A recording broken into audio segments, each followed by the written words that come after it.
own my little business. No. What? Like what? Like no, you cannot do that. Own it. Own it. When I step into the room, I'm either going to inspire you or intimidate you. Yeah. You choose. Get your water and keep some wine. I should have had some wine. With exposure, execution, and consistency, there is nothing you can't do. Just keep planting. Hey y'all, welcome back to another episode on the Responsible Homegirl podcast. I am Kiani, the Responsible Homegirl, and I created this space so that young adults can basically learn more and become financially responsible, and then two, become wealth conscious. Literally 3 years ago, I knew absolutely nothing about money. Absolutely nothing. But it wasn't until I started changing my mindset, what I watched, what I read, what I listened to, and I got introduced to a whole new world of building wealth, business, all of this crazy stuff that I think that everybody should know about. So this is exactly crazy. So this is exactly why I created the Responsible Homegirl podcast. Make sure you share it with all your homegirls, your homeboys. On today's episode, we are going to be getting into another episode on our Think Like A Mogul series, where I actually interview my mom, the GOAT, the hustler, the person that I really learned a lot from. She's going to be giving you a detailed story about how she grew up, how she became this serial entrepreneur, things that kind of stood in her way, but she was still victorious over it. So I really hope you enjoyed this episode. Take out your notebook, take out your notepad. It's this one thing that she says in this episode, and it goes, mind your business while they mind your business.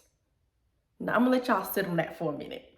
Mind your business while they mind your business. Now, when you get to that part of the video, I just need you to comment on the YouTube or write me a review, DM me, tell me something that's gonna let me know that you saw that part, because I need you to understand that throughout your journey, things are gonna come up, people are gonna say different things, but it doesn't matter. Mind your business while they mind your business, period. So I hope you enjoy this episode, and I'll see y'all on next week. Okay, so just to get started, like I said, right now on episode 2, I have my mom, Tan Epps. So she's going to be giving us, you know, all the tea, the background, everything, to basically how she is now the super successful serial entrepreneur that she is today. So just to get started, can you tell the people a little bit about yourself, your background, how you grew up? You don't have to go too much in detail because we're going to pick through the story, but yeah, tell us what you want us to know. Okay, so I am a talker, but since you just limited me to what I can say, so most of you know me as Tan. I turned the big 47 on yesterday. No, Friday. On Friday. Boy, that age. Yeah, it seems like it was yesterday. But anyway, on Friday, April 16th. So not only did I turn 47 on Friday, I birthed my new product, Therapeutic Essential, on Friday as well. So me and that now shares a birthday. So I was born in Florida. My mom brought me down here, and her and my grandma began to raise me, and then she went out on her own. And I don't really remember the first neighborhood because I was small, but I can remember coming up in the projects.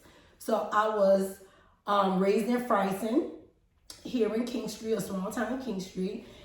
And I went to the public schools here in King Street. I was not a straight A student. However, I was never a dummy. Okay. But for what I enforced on my kids, that's not what I did. However, I did experience teenage pregnancy at 17. I still graduated. Then I went to Chris Logan Career College. And after graduating from Chris Logan Career College and working a year in the beauty industry, where I made no money. I mean, the beauty industry is $1 billion industry. But my first year in the industry, as good as I was, I made no money. So I enlisted in the military, and I went in the Navy I enlisted for 3 years. I only did a year and a half. And I decided I was going to get out because looking at my checks in there, I really made no money compared to the money I wasn't making prior to going in. So I had the potential to make the money, but I did not have a voice. I did not know how to run a business, so I did not make money.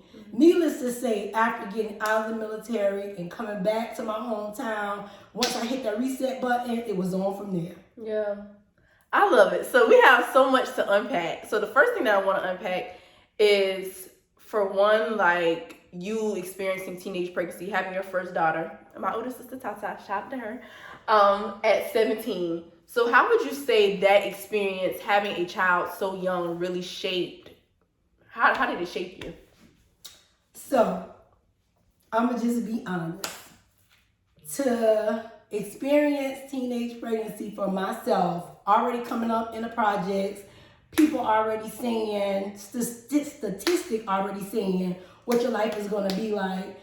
For one, it was embarrassing. It was. And most people say, oh, that's something you should be proud of. I was not proud.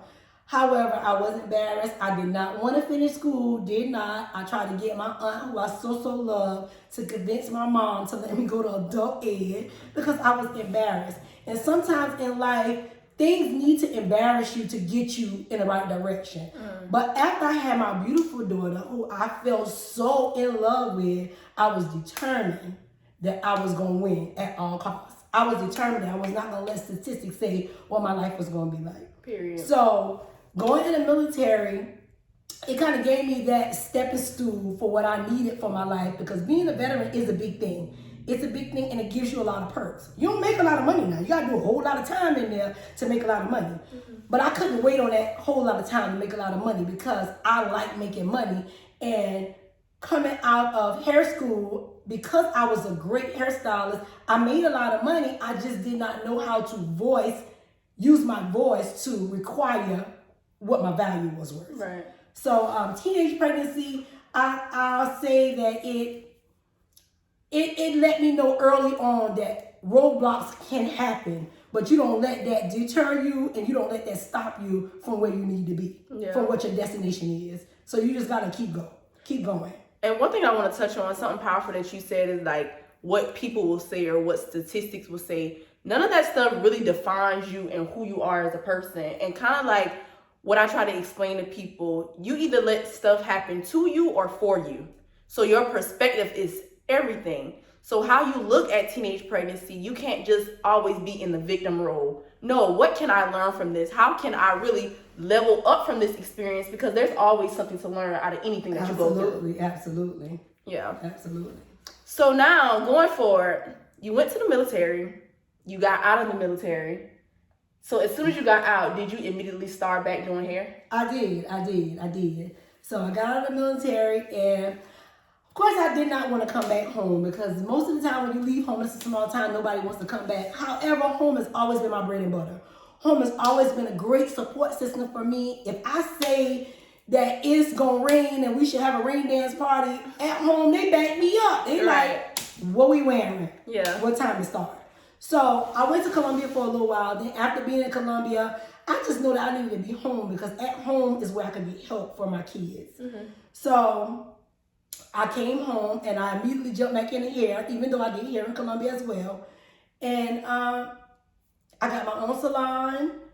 My very first salon I got in, it's been a long road, y'all. I've been a licensed stylist since 1993. So I'm not going to sit here and pretend like I can go Let me do the math, because I didn't do it prior. So I don't know what it is. But long time ago, I got my very first salon. And I've always been in a salon since that salon, because I like the salon environment, I like the salon pricing, and I like the salon setting. So I've been in a salon for a long time. So when you moved back to King Street, did you have your own salon, or you were working with someone else? No, when I moved back to King Street, I opened my own salon after a year working out of my house. Okay. Yeah. Okay. So now let's push forward. This is probably what year would you say? 90 what? After you had me? 98? Because I want to skip forward, because I know for one, life has not been like no dang on sunshine and rainbows for you. No. So like, I just want you to talk more about like sacrifices that you had to make. How did you really build your business, build that clientele, find your voice like you were saying earlier? Make today your last day saying that you have money issues. You don't have money issues. You have management issues. This is exactly why I created my ebook called Lifestyle Budgeting. Lifestyle Budgeting is the perfect resource for anyone who is tired of living paycheck to paycheck, tired of missing out on trips and going out to eat and doing different things that you love to do because the money isn't there. If you're tired of your savings account looking super duper sad, you don't have any discipline, you need the Lifestyle Budgeting ebook, okay? So make sure you click the link below in the description box to purchase your copy. Also, use the discount code EXECUTE. Use that discount code, you get 10% off. Make sure you purchase the ebook, and let's get back to the episode. Okay, so no, I think it was with Naya. No. Let me go back. Okay. When I came back from Colombia, I did work with someone for a couple of months. I worked on Sandridge with Maxine for a couple of months because I remember you being in the little swing in the carrier, and I can remember me doing clients and them helping me out with you as a baby. So I stayed in that salon for probably about 6 months before I got my own. And then I decided if I had 2 babies, I had an older child, then I had 2 babies in diapers, like 2 babies in daycare. So I said, I need my own salon, because if I get my own salon, I can put a little area in there where they can play on the floor and I can still work. Mm-hmm. So I had both of you guys in the salon with me as I worked. Mm-hmm. So talk about that. Like what sacrifices and how intentional did you have to be with having 3 kids under the age of 25? Was I that young? Yes, and that's major because I mean I'm 22 and I could not imagine having kids right now. Okay, so in order for me to build my salon, I'm just going to be honest. In order for me to build my salon, I had to make up my mind that I was not eating out. I had to make a lot of sacrifices. Mm-hmm. I was not eating out. I was going to cook every day. I wasn't buying nothing. And if I bought something, it was going to be something we needed, like panties, panty liners, pads, like something essential. So I did that for a year. I was like, I'm not spending no money. And if my kids did something where I felt like I needed to reward them, honest to God, McDonald's, Dollar Menu, get 2 things because it was time to stack bread. Yeah. So I was putting that money up under that mattress faithfully, wasn't doing nothing because I knew I was going to build a salon. Because I could afford it, but I just did not see the value in paying for daycare with two babies, one being 160 and the other one being 85. I'm like, nah, I can keep these kids myself. I could do a whole lot of things myself if I make it make sense. Right. So I started the journey where I wasn't going to spend a dime. And when I say I can be real disciplined, I can be real disciplined. It ain't a whole lot to do when you got 3 babies, 3 small kids, and no babysitter. Because my mama only kept my kids when I needed her to for things like important things. She wasn't just keeping my kids for me to party. That wasn't happening. Yeah. And again, I was a single parent. So it was easy to save. In probably about a year and a half, we hit go on the building. A guy from Georgetown, he built my salon for me, and I started off small. I can't tell you the size because at that time it wasn't even important. Right. He drew it out, and I knew it was big enough. And if I could do hair in a small spot in your kitchen or my mama's kitchen, then a small building was going to be good enough for me. Right. So mind you, I get this building bill. I'm in my salon. I'm super satisfied, and here go the world. She gonna leave from downtown to go in that little chicken coop trying to make me feel bad about what I done work hard for. So my uncle used to tell me. Not a chicken coop. Chicken coop. So my uncle used to tell me, you let them, you mind your business while they mind your business. Don't you worry about them minding your business. You mind your business while they mind your business. That's a gem. Go ahead, I'm sorry. So nevertheless, I did not worry about what anybody said because if you know me, I've always been so confident to where you would think it may come off as cocky. Mm-hmm. Not cocky, I just know it. So I like to tell people, if you know my story, then you understand my glory. Mm-hmm. Why I dance the way I dance, why I praise the way I praise. Because mind you now, I'm 47. I've done a whole lot. When I say a whole lot, teenage pregnancy, that was one on my list. Military, hair, school teacher, club owner, help me out. Event planner. Cosmetology instructor. I do so much, and I did all of this while raising my kids. But what was really smart was how I was counting them coins. Because now I'm able to make all my money. I'm able to hold all my money, lower my overhead expenses, right, and let my kids experience things like Disney World, like major trips that I wasn't able to go on. Yeah. Life was just different, and it was different because I took my money and I moved it different from what other people was doing. Because I'm a trendsetter. I'm just not one that's going.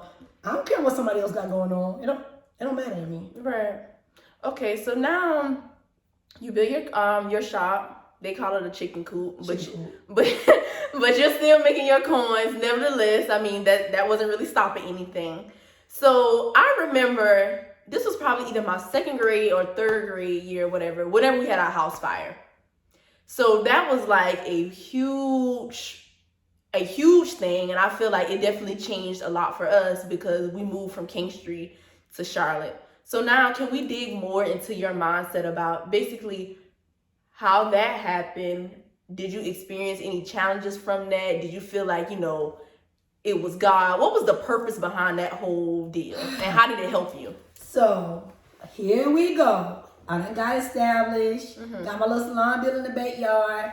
I turned like 25, 26, and I said I want to be a homeowner, and now when I had this house fire. So sometimes setbacks be a setup for a comeback. Yeah. So I moved to Columbia. I moved to Charlotte. And when I said that was a amazing transition for me, I went to Charlotte and I started going around to salons to find me a place to work because, mind you, I'm good. I'm going in the salon and I'm getting ready to make my mark. So I went in about 3 salons, and when I got to the 3rd salon, here come a revelation that my mom told me a long time ago. She said, be mindful of what you do because your name will travel farther than you will ever go. So I walk in the salon and I'm talking to this lady, and then I said what my name was, which is Tan. And she was like, oh, you Tan? So anytime somebody say, oh, you Tan, you already know it's been a conversation. Right. So before she could say anything else, she gets one of my clients on the phone from Myrtle Beach, South Carolina, Long, South Carolina, that she knew and I knew. So it was like God set me up for the come up. So I walked in this lady shop. I call her boss lady right now to this day. Oh God, I thank God for her. So I walked in there. She had a salon on Independence with like 10 stations in it. All beautiful women doing their thing, coming to work in heels every day, killing the industry. Heels. They was excited about me coming into the salon with them. And when I tell you, this taught me, for one, how to really set price value to my service, because what they were charging, I was scared to let that come out of my mouth. She was like, you ain't got to say nothing. All you got to do is work. Let me tell her. Yeah. She was like, because you're too good to be up here lowballing yourself. So that taught me how to put the value on my service. Yeah. They taught me how to market because we was just marketing like in a box. And when I said she had me out morning, noon, and night hitting them spots with flyers, physical and digital, she was on it. So that was an eye-opener. It taught me that. And it taught me how to be around other women building a business, like mindset, no competition, straight, they dropping gems, I'm dropping gems. Everybody had their own purpose. And I could not lose. Yeah. Could not lose. Yeah. So wherein I thought it was a setback, nah, it was a setup for my comeback. Yeah. Because when I tell you that kind of really put me in a game with this whole hair thing, because I wasn't there before I went to Charlotte. So I thank God for it. And I know for a fact she taught you a lot. And from that moment of she teaching you like how to market and promote, I promise you, y'all, we was the street team. And I mean, me and my sisters, Tata was probably, if I was like 9 or 10, Tata was probably like, no, I was younger than 9 or 10. Because if we thinking about Charlotte, I was probably 8. So if I'm 8, Tata is 7 years, so maybe 15, and then Naya is like 7. Y'all, my mom used to have us out, passing out flyers, hey, may I give you this? Using our voice. So even though it may seem like small stuff, this is why we don't have an issue now putting ourselves out there, you know? And they was embarrassed at first, but I used to tell them, if you don't hustle, you don't eat. You don't hustle, you don't eat. How you think we live like we live? Well, I tell you, that Charlotte move taught me how to get myself in the game. I hit go and I ain't never looked back. Yeah. Just like that. And I love that. Yeah, never look back. So when you moved back to Charlotte, because we eventually moved back, let's talk more about, because you do so much. So I don't want us to just stay in the box of hair. I want to talk about you becoming a continuing education provider, a cosmetology instructor at the school, like whatever direction you want to go in, let's go there. So let's talk. When we moved back from Charlotte, we came back to King Street, and I was like, oh, here we go back at this time again. Of course, my clients, they was excited to see me because they was mad that I left to start with. Came back to my shop because my shop was still standing. The house fire didn't touch it at all. So it was kind of like nothing to do in the area. So I said, I want to create an environment for middle-aged people to come out and have an adult setting. So there I became a club owner. Tore the game up for about 5.5, 6 years. When I tell you that was amazing, I really, really loved it because I was already doing car and bike shows, hair and fashion shows, back to school drives, just anything you could think of when it comes to events, I was already doing it. And to have a building to do the after party, to do teen night for the kids, because I wouldn't let my kids do anything without me. So to be the chaperone and to solicit other folks to be the chaperone, it was all an A+. So I did that, and after doing that for 5 or 6 years, God blessed me with another little bumblebee. So about to walk into 40, 39, thinking I'm super fine. Here I go. Another baby. Another baby. We were so excited though. So that was my little blessing. So right then I decided that I was going to get out of the club scene and I was going to start my cosmetology association to teach continuing education. So I started the continuing education association. I got approved by LLR. All of it went so fast. And in the midst of that happening for me, I also got an opportunity to become a cosmetology instructor at the high school that I graduated from. Yeah. So now I got to decide, because I'm teaching these classes on Sundays and Mondays, and then I'm teaching school Monday through Friday. So I go to the school, and once I got the job, I called LLR, and they worked with me to move all my classes from Monday strictly to Sunday. So I still was able to work the 2 out. Mm-hmm. So I enjoy teaching the kids and getting them prepared for state board. I did that for 4 years. I really think that was my give back to the community, because it was not a lot of money, which was still fine.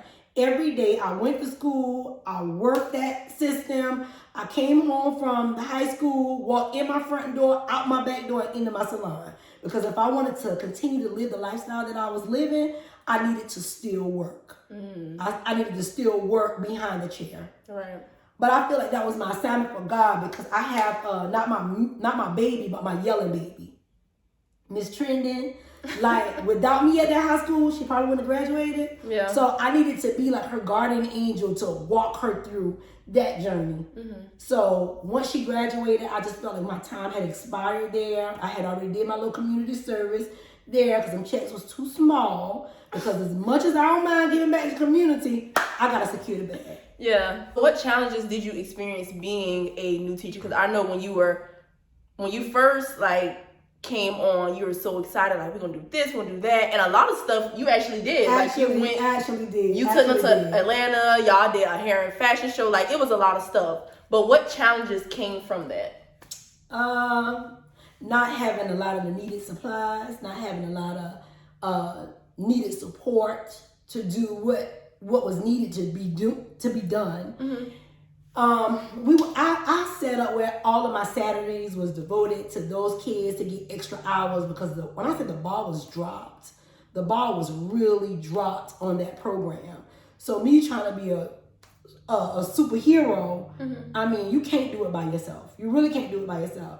But I'm gonna pat myself on the back, because I did do a lot. You did. Going in that year, they did not have an instructor from September to like January. I went in January and I got my kids tested. I drilled my kids with that test. They said they wanted to go take the test anyway, and we went and took that test, and I had 8 students to pass the practical and 4 to pass the theory. That is major.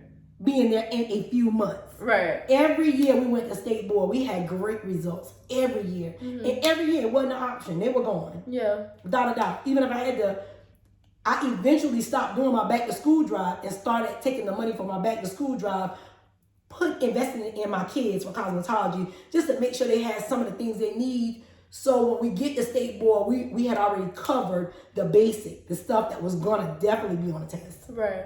So what would you tell somebody right now who wants to be in the cosmetology industry but like doesn't have that opportunity through school or, you know? Do your research. Mm-hmm. Do your research, see what funds are available to you, and make up your mind that it's an investment for your life, and do it. Yeah. All you gotta do is start. Just do it.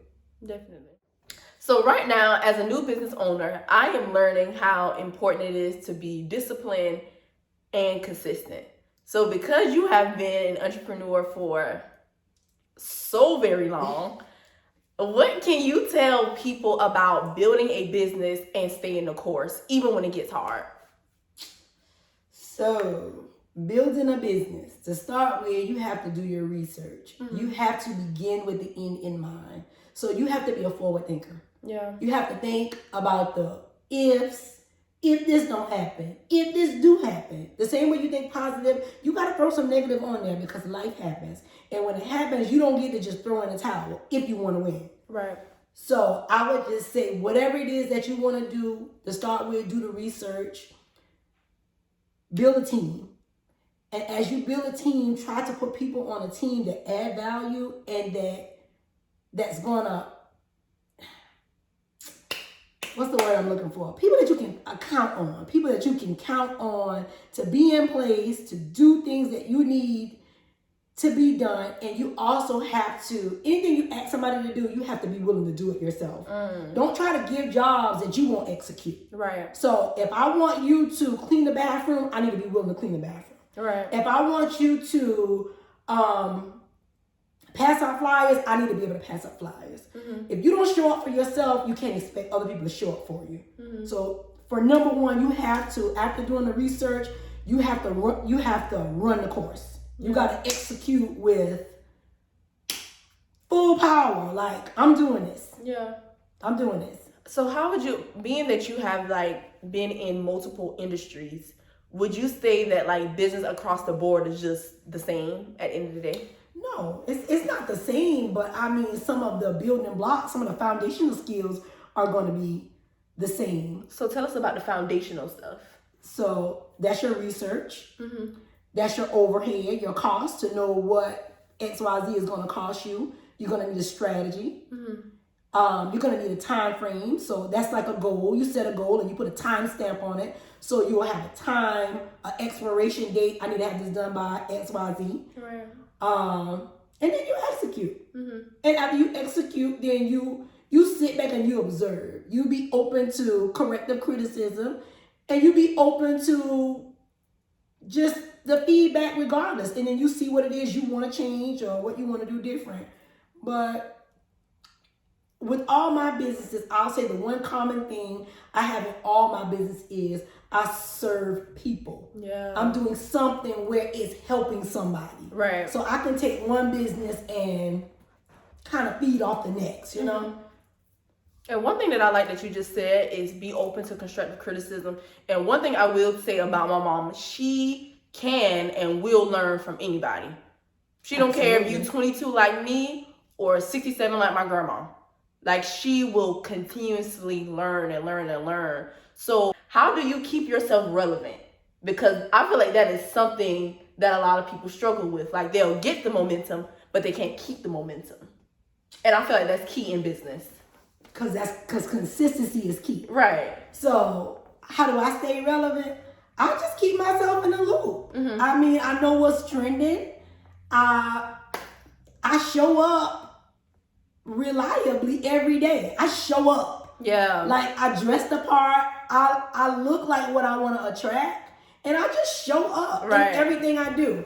And if you really kind of look at my businesses, real estate, cosmetology instructor, the CEU classes, that's a cosmetology instructor, the product line I just launched, in my salon, if you kind of look at my marketing, you'll see the common ground where everything can be tied to the next thing, like my energy. My energy is the same because I'm passionate about all of my businesses. Right. So where there's passion, most of the time it's purpose. Yeah. That's how I'm able to be passionate about it, because I'm serving a purpose in it. Right. So because I get an enjoyment out of doing everything that I do, all I gotta do is show up. Yeah. When I show up, I just run the business. Yeah. I run the play easily because I show up, and it's in me to do. Mm-hmm. So if it's something you like doing, it's gonna come natural. It's not even gonna be hard. You don't get no days off. I was just about to say, That's a fact. but sometimes it is hard to show up. Like some days, I would rather sleep a little longer. I'd rather have me a little day off. You know those days when you don't want They to. come, but Right. they balance out, because at night when it's 1:00 and I get this idea out of nowhere, and I gotta get my flashlight and my ink pen so I don't cut all the lights on, that's making up. I'm up right then. So if I want to sleep an hour later, it's okay, because I was up at 1 or 2 o'clock brainstorming, writing it down. Right. You know? So those days do come. I'm not gonna say overexhaust yourself, Right. but I'm just saying it ain't no sleep time. It's always grind time for me. And because I like doing what I do, the grind is just easy. It's easy to do. It ain't hard. Yeah. Mhm. It ain't hard. I'd be like, Mom, I'm so tired. Okay. And what? Your I'd be mom- like, girl, leave me alone, please. Can I please take a break? Well, I'm convinced that I'm a workaholic, but the work I do, I love. And because I love doing the work that I do, it's not hard. It's not hard. So now let's talk about your transition into real estate. Heron Homes, I love it. What made you even interested in the real estate industry? How has your journey been so far? Give us all the tea. So now this can get a little lengthy, but I'm gonna try to keep it short. So after getting out of the school system and coming back behind the chair, I started to see a thing that people were doing. They were booked with me, and then they were booked with Sheila E. Sheila E just being a name I'm throwing out there. So you book with me and you book with Sheila E, so you're on both of our books. Sheila E throws a special today, and you forgot all about me. Mm-hmm. So I've been in the industry too long to compete with the Funky 40. I'm not gonna do that. What's the Funky 40? It's just a price, you know. It's just a price they might throw out there and be like, "We running this special over here for so and so," and some people that's gonna grab their attention. Now, real clients that value all the professional stuff, you're gonna keep those, but you have a mixture of both on the books. Right. So sometimes your seat will begin to be empty when you got people chasing a deal. And I mean, I'm the deal. Yeah. I'm the deal. Period. Like, I know too much. I get too much education. So I'm the deal. I mean, what you see is what you get. I'm gonna steal that. I'm the deal. So not only that, I started to experience a little bit of knee pain behind the chair. So I said, I gotta find me something that I can still serve purpose, I can still help people, and I can still make money. So I began to do the research. And doing the research, I started talking to people.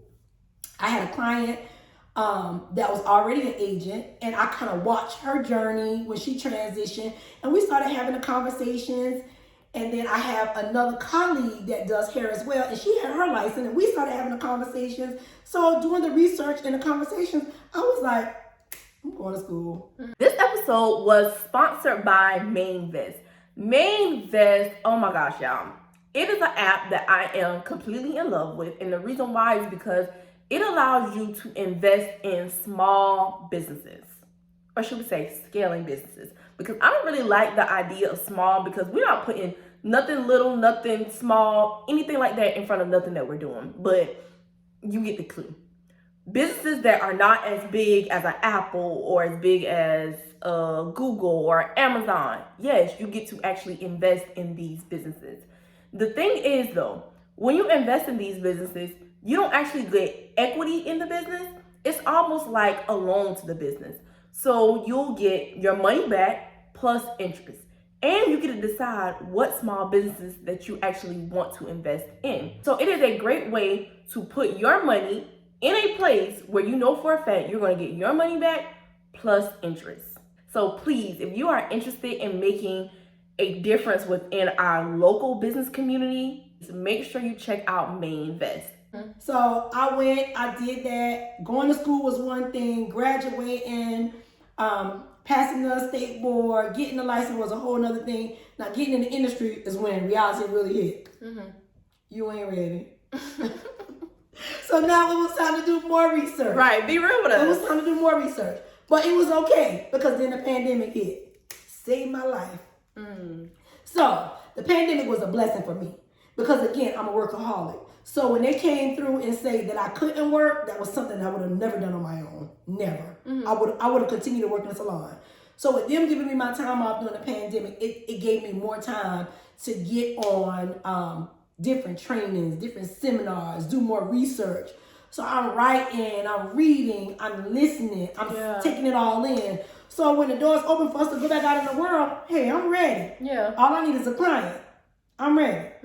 So it's time to run the play. And that's just what I did. I love helping people. People pay rent. I mean, people pay top dollar rent. Top dollar. 7, 9, 12, 14. It just makes no sense to me.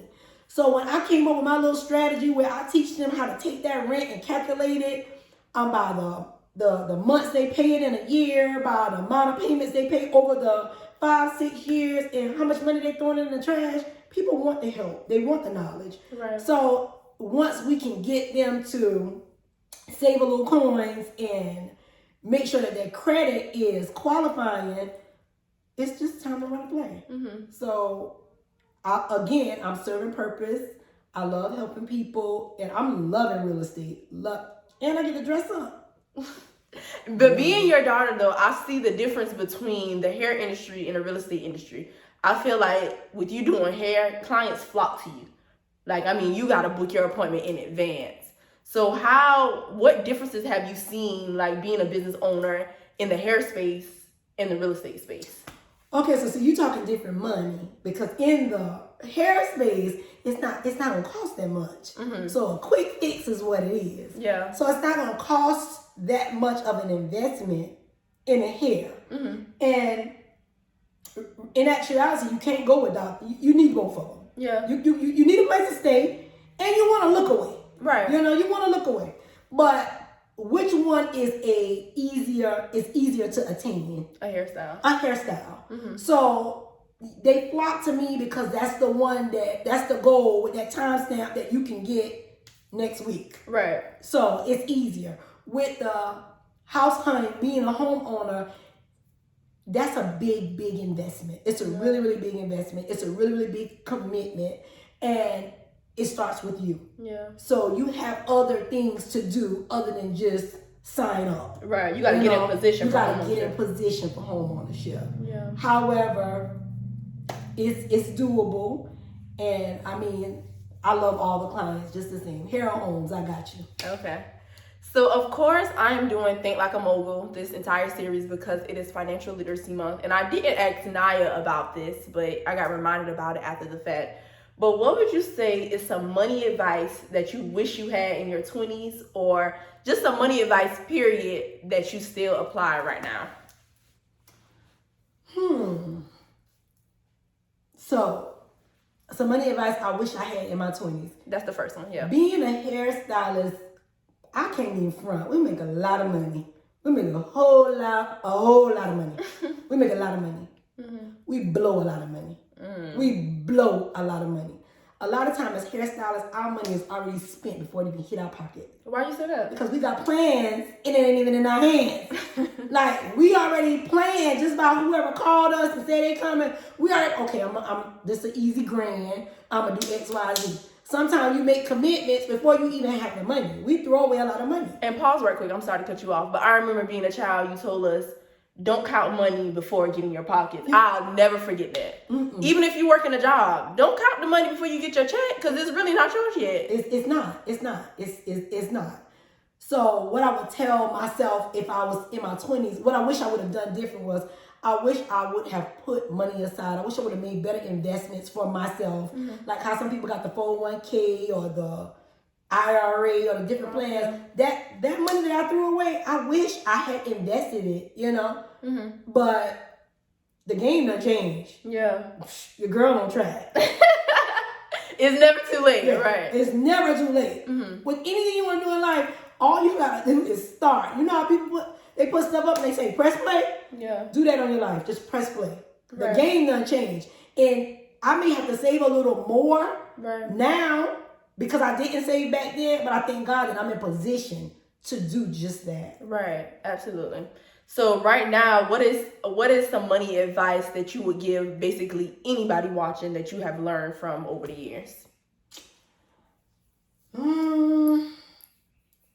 Money advice. It's your money. Do what you want to do with it. It's like, I mean, but that's a gem though, actually, because I tell people when I'm meeting with my clients, when you are doing a budget, don't move from a place of deprivation like, oh, I can only spend this, I can only spend that.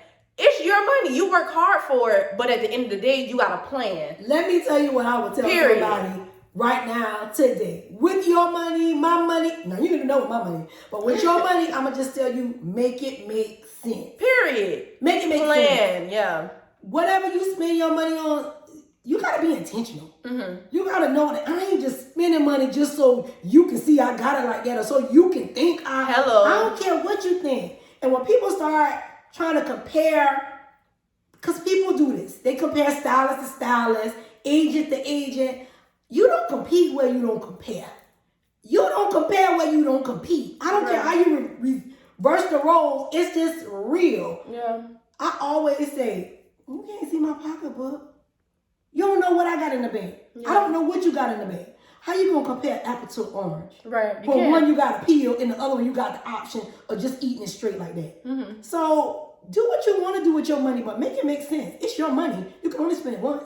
Yeah. So make it make sense. It's your money. You know, I always say when we having our conversations, people probably counted you out. I always say that. But like now, you are such an inspiration. Like you're one of my biggest role models. My friends, they look up to you. I'm always saying, my mama said this, my mama taught me this, blah, blah, blah. What words of wisdom, final words of wisdom, would you give to anybody watching this video, an aspiring entrepreneur, just really anyone? So what I would tell an aspiring entrepreneur is, after you do your research, because you have to research any play you want to run, run it. I like to say, read it, write it, and run it. I don't care what it is. Read it, write it, and run it. Don't forget to pray. And I'm by no means am I telling you to fall on your knees and tell God whatever. I'm just telling you to talk with God, because that's how I pray. I am so real when it comes to my kids, my family, and even God.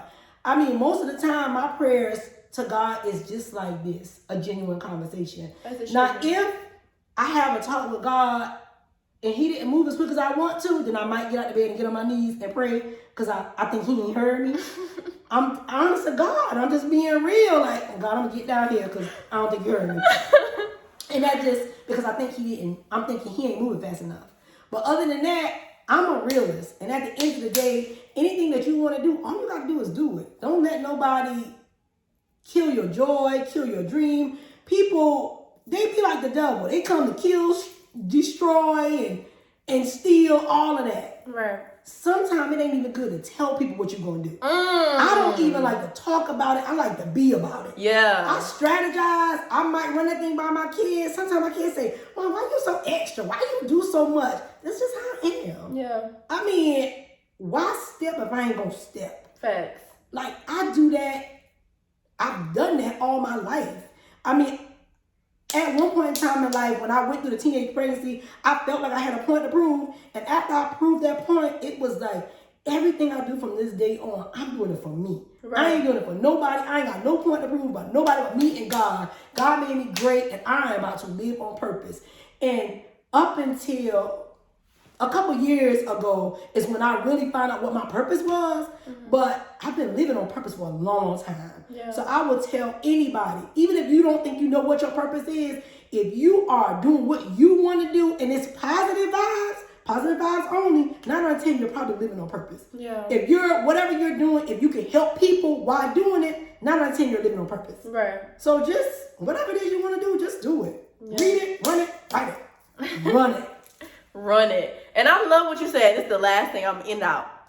Move, not necessarily move in silence, but just do the work, then talk about it. Be about it.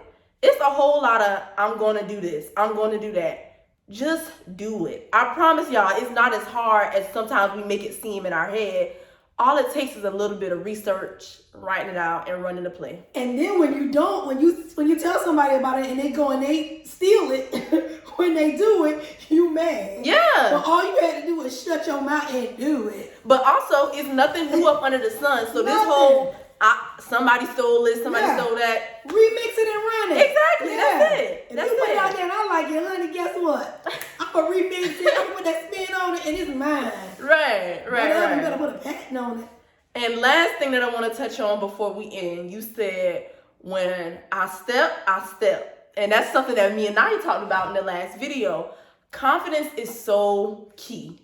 What you believe about yourself is how you're going to show up. Oh, yeah. So if you don't step, if you don't talk, if you don't just do things, like, you have to think about yourself as the person that you already are, because that energy is what you give off. Yes. You can't be, oh, my little business. No. What? Like, what? Like, no, you cannot do that. Own it. Own it. When I step into the room, I'm either going to inspire you or intimidate you. Yeah. You choose. Yeah. I'm going to inspire you.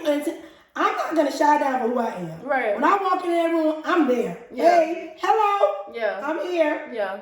Yeah. But that's honestly something that I used to battle with, because I'm just like, what are they gonna think about me? And I'm just being real. Who cares? I'm just being real. It took me a while to get to a place of owning my boldness, owning my Mind greatness. you, she was not raised like that. Right.